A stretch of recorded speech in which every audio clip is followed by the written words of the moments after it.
Hey guys, welcome back to this channel. In this video, I'll be showing you guys how you can take pictures of yourself in your vehicle in Heartopia. So you regularly cannot do this like by default.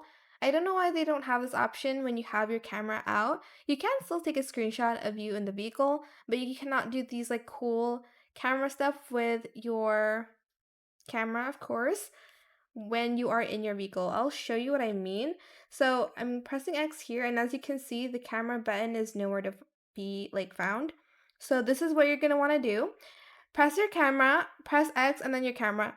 You have to be super duper quick, and you have to see what I'm doing. So camera, X, camera. Okay, so let's try that again. There we go.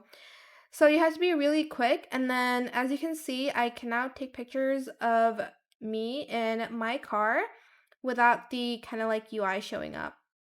So that is pretty much it really. I hope it was helpful for you guys. Don't forget to like, comment, share, and also subscribe to this channel if you haven't done that already.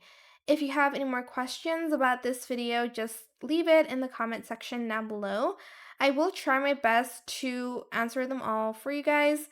And if you found this video helpful, please click the thanks button as well. You can also use the